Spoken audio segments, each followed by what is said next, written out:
Pika. Pika. Pika. Pikachu.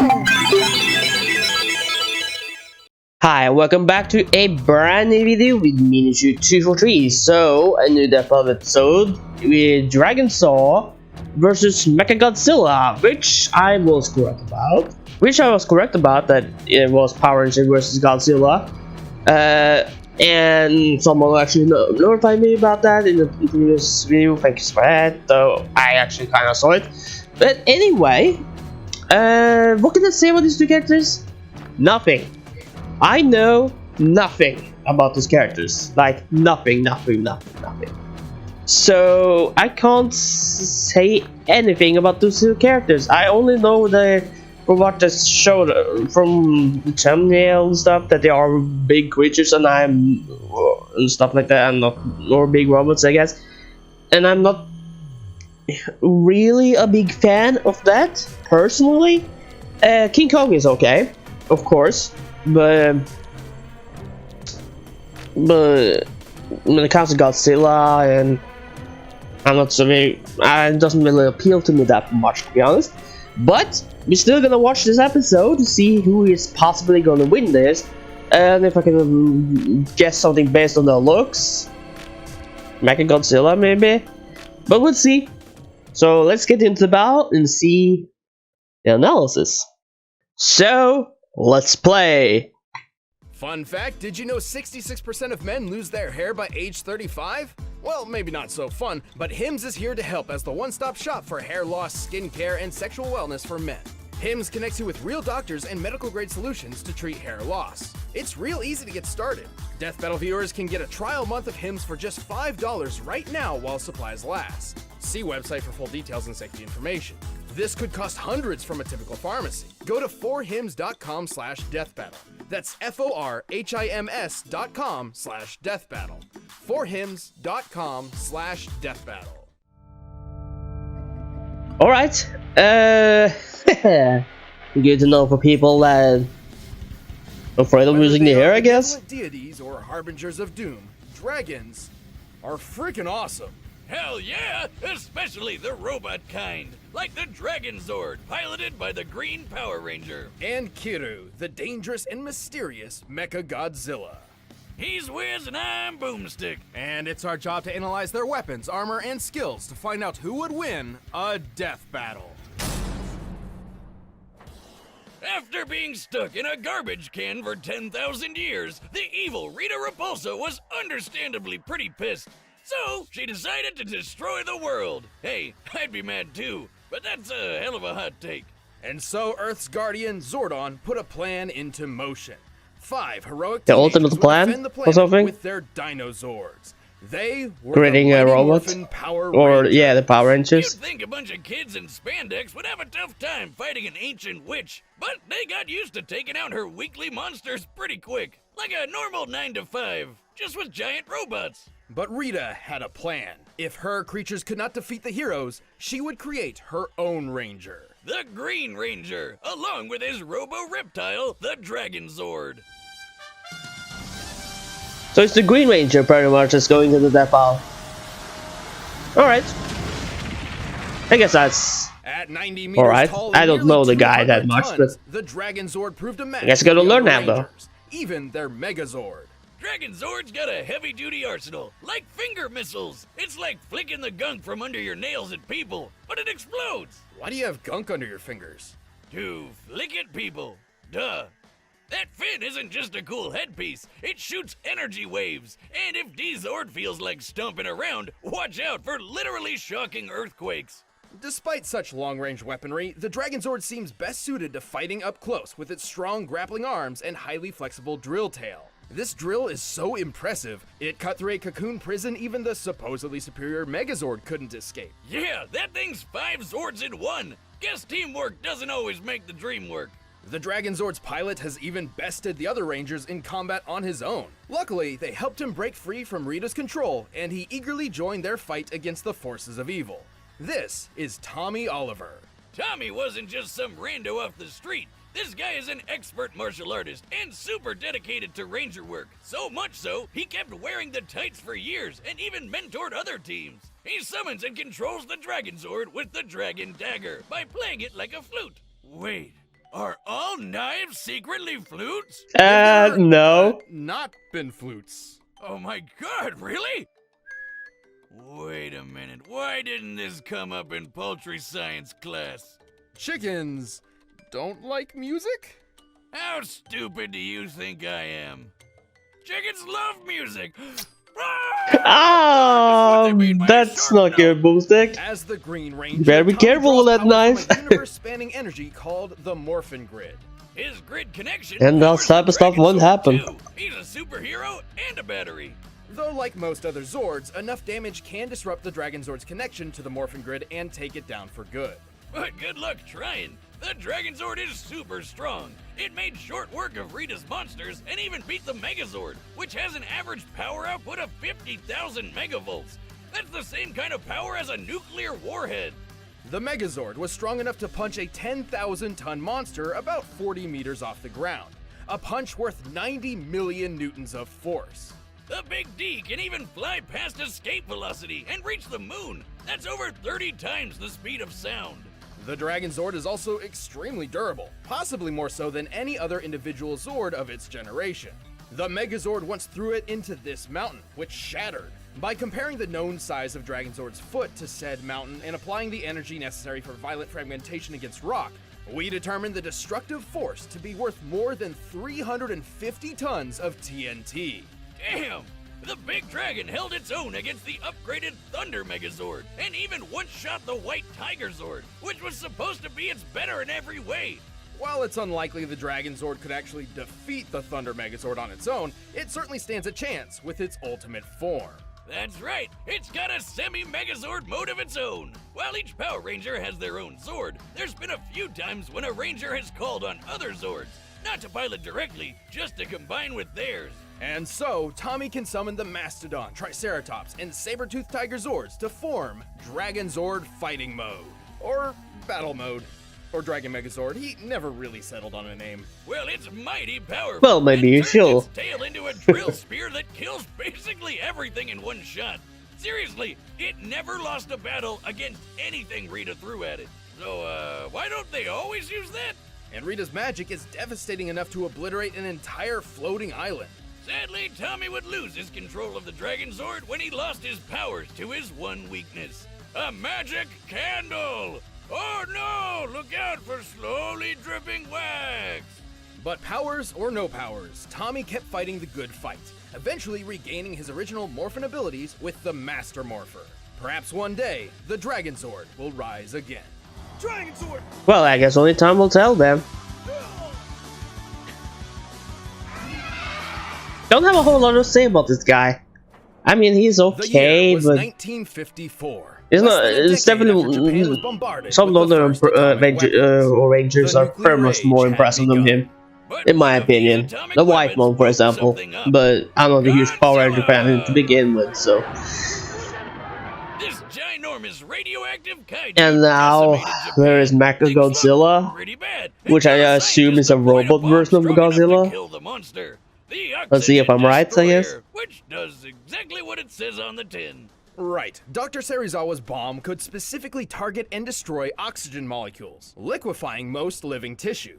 This weapon was so dangerous, Serizawa feared its very existence threatened the entire human race.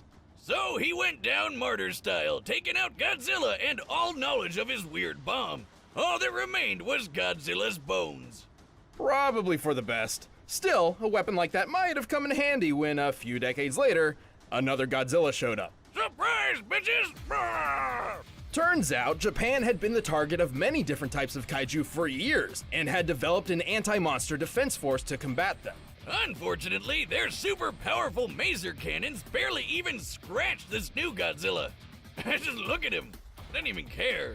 Like the oxygen destroyer before, Japan needed a new weapon to combat Godzilla. They gathered their foremost experts in the fields of robotics, microwaves, low-temperature physics, and someone whose work can only be described as cyber necromancy. Together, these leading scientists developed a revolutionary weapon like nothing before it. Mechagodzilla! Sure, You said it, technically this isn't Boomstick. the first Mechagodzilla we've seen, but it's certainly the deadliest and the most unique. So much so, it was given its own distinct name. Kiru, a combination of kanji meaning machine and dragon. Hear you? Sounds lame. I'll stick with Mechagodzilla, thank you. Standing 60 meters tall and weighing 40,000 tons with full gear, this badass cyber monster is loaded with all sorts of weapons. Rocket launchers, rail cannons, grappling wires, spinning drill hands, a battering ram jetpack, and even retractable Assassin's Drill Creed hand. blades I guess that with can an counter the extra drill set. trail And just like Zilla for himself, Mecha G fires laser beams Dragonzord. from his mouth. But we'll see. This twin maser cannon is twice as powerful as the maser guns that successfully killed other non-Godzilla giant monsters. Kiru is certainly skilled in melee combat and is surprisingly athletic for its size. Look at it go! However, with its enormous arsenal, it is far better suited to long-range strikes. Like with its ultimate weapon, the Absolute Zero Cannon. Damn! So it's like a super ice beam? As the name suggests, it unequivocally brings its target's temperature to absolute zero, or 0 Kelvin. But this beam isn't just freezing its target, it's literally destroying all of its existing energy at once. A practically impossible feat of physics. This results in crushing the entire target from within at an atomic level. Oh my god, Zilla! Speaking of which, Kiru is actually built around the skeletal remains of the original Godzilla, giving him all the size and strength of the King of the Monsters. So it's kinda like they're pulling off a robotic Weekend at Bernie's with Old Man Godzilla's bones? Amazing. Kiru also utilizes biochemical and molecular-based DNA computers, which are actually based on real-life experimental technology. This infused Godzilla's own DNA to improve operation speeds and give Kiru subconscious motor control, sort of a simple AI, which lets it perform some limited actions on its own, exactly like my own Cyber Goose. With the skeleton of a goose and some extra parts I had You lying made a around, goose. I say he's a masterpiece of modern science. Well, he's got two heads now, so do we call him a goose or a geese? It's a goose, just one goose. But two heads make two goose, therefore a geese. It's a goose! I think you destroy your this studio. version's much better. Kiru is I think piloted you by Lieutenant killed off your Akane studio. Yoshio, a longtime member Literally. of the anti-Megalosaurus force. At least you killed the and a power. standard self-loathing anime protagonist. She thinks she's worthless because she has no parents and accidentally got some of her friends killed. So now nobody really likes her, which is, real bummer. But hey, cheer up, lady! You get to fight giant lizards with a big-ass killer robot, and that's freaking awesome! Akane doesn't technically pilot from within Kiru, but rather from a nearby jet plane, the AC-3 White Heron, which can fly over 900 kilometers per hour. Under Akane's control, Kiru has battled Godzilla several times, and always came out on top. But plot twist, Akane isn't Mechagodzilla's only pilot. It turns out there's someone else behind the controls. A ghost in the machine. It's the spirit of the original Godzilla! Surprise again, bitches! It's Ghost Robot! The DNA mind of Godzilla can wrestle the mech from Akane at any point, causing her to lose complete control. Giving the king another chance to trash Japan again! Always fun to relive the good old days. Though it is strongly implied Akane and Kiru came to an understanding of sorts, realizing that they were each shadows of a tragic past struggling to find purpose in life. Like college roommates. Regardless of who is steering the ship, Kiru is an extremely tough machine. He's lifted and thrown Well, definitely sounds Godzilla like it. around like a sack of potatoes, and this version of the Big G weighed 25,000 tons. Kiru actually survived being at the epicenter of its own Absolute Zero blast, and multiple direct hits from Godzilla's atomic breath attack. Which is even strong enough to overpower the Absolute Zero. Kiru is even fast enough to dodge the atomic breath, which, based on this instance where an older Mechagodzilla forced the beam into space, likely travels faster than Mach 2 speeds. Kiru itself could also fly from Alaska to the middle of Russia while carrying another kaiju in just a few minutes. Given how quickly Kiru's fuel burns in flight, in order to make it, Kiru was likely flying around Mach 40. But that's sadly the Mecha Monster's biggest flaw. Its battery life is worse than the goddamn Nintendo Switch. While the White Herons can use microwave tech to recharge Kiryu on the fly, a full charge only runs for about 2 hours at most. And using more intensive features like jet flight and the Absolute Zero cannon drains it much, much faster.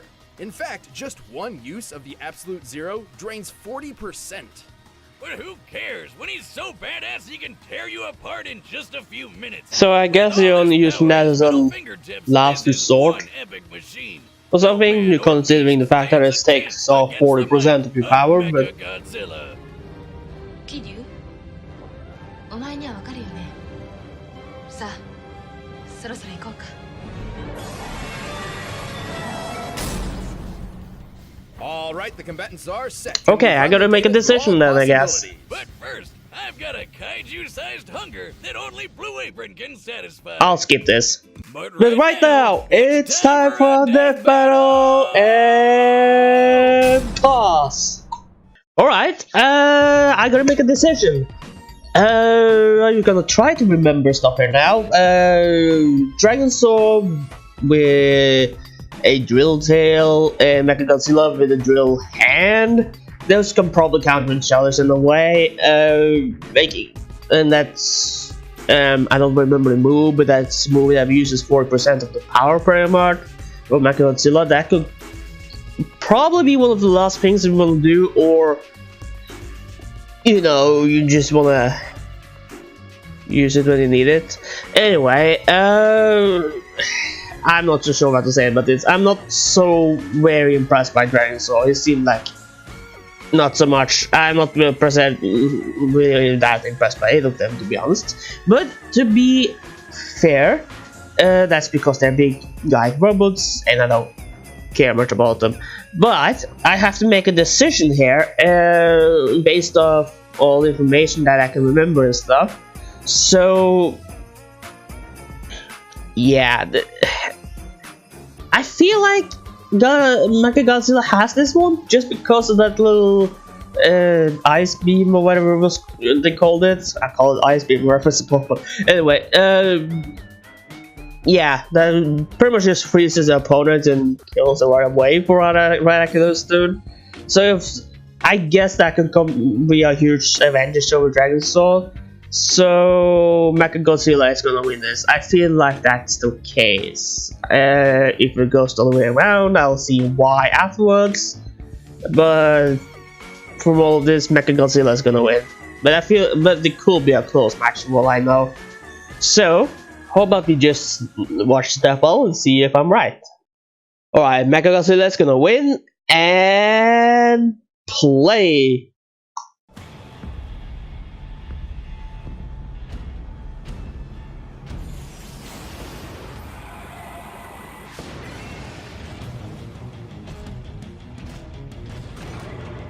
Well, that's not much of a story. It's kind of just there. I would like to see more of a story for why they are fighting, but they're literally just there. Not much of a story. A story is always appreciated, though.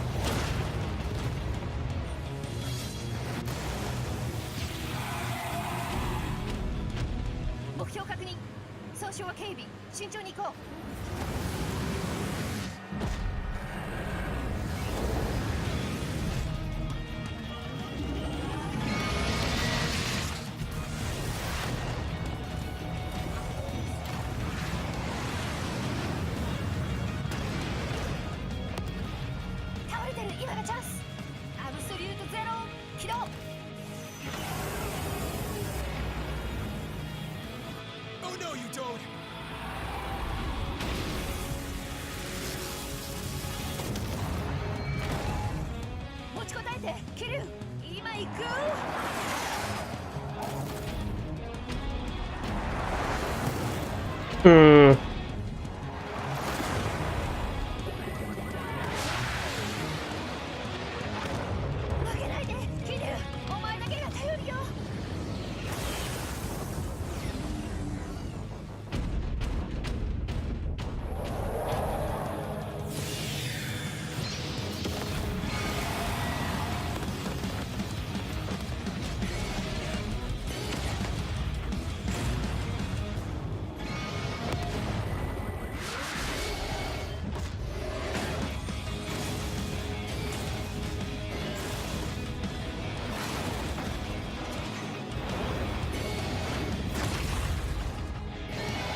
isn't working. We need more power.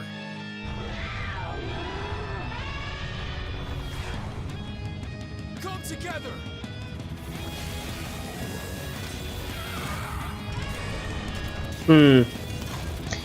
This could change things around. That will sometimes do that, so. But I still think Mechagodzilla has this one. I'm not gonna change that.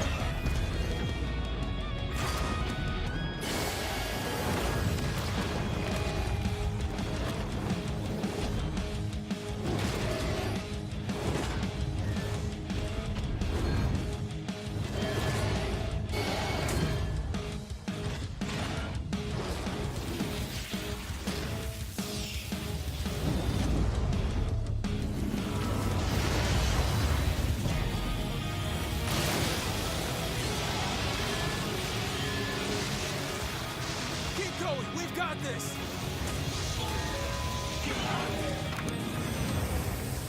Oh no. Oh, that's the move that was using 4% with power, wasn't it? I think that was the one. This is like it's used like a last resort.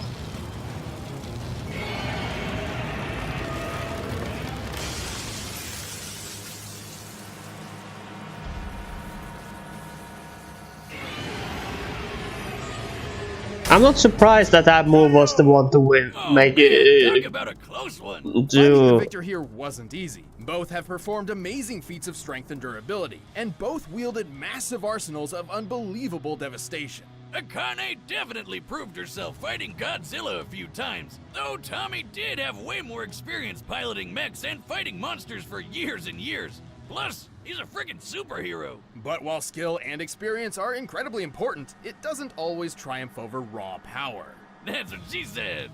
I hope. Compared to Kiryu, the Dragonzord was rather lightweight, with far less impressive feats of strength. Yeah, well, Dragonzord could match the Megazord, who could lift a 10,000-ton monster. Mechagodzilla tossed around a 25,000-ton Godzilla, more than double the weight. Mecha G certainly had the advantage up close. And also from a distance. Kiryu's arsenal was overall better suited to long-range combat thanks to a wider assortment of missile and beam weapons. Simply put, Kiryu possessed more options for controlling and ending this fight. Like how they both had instant kill moves, but only one of those depended on getting right up close. Plus, while Fighting Mode's max power wasn't too clear, it could compete with the Thunder Megazord and Rita herself. Remember how Rita blew up an island? Easily one of the most impressive destruction feats in the Ranger's early years. Based on this image, we can measure the exact scale of the island. To blow that shit up, you'd need a blast of at least 2.6 gigatons of TNT. So Dragonzord's Ultra Drill Stab was likely in the same ballpark in terms of power output. However, this pales in comparison to the Absolute Zero Cannon. Here, it's destroying the real-life Prince Hotel New Tower and several surrounding buildings.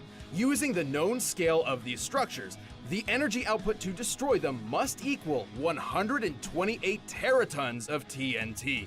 That's over 49,000 times more powerful. And don't forget, Yeah, Mecha-G once survived that's being in the definitely middle more of this impressive than blast. There was no way 2.6 or Dragonzord whatever. could put down this tough son of a Zilla. Almost 3 Dragonzord's arsenal and towns. Tommy's skills Towns. certainly made this an intense match, but they were clearly Towns. outclassed by Kiryu's awesome power and unwavering durability. I'm just glad they didn't let the fight drag on. The winner is Kiryu. Mechagodzilla!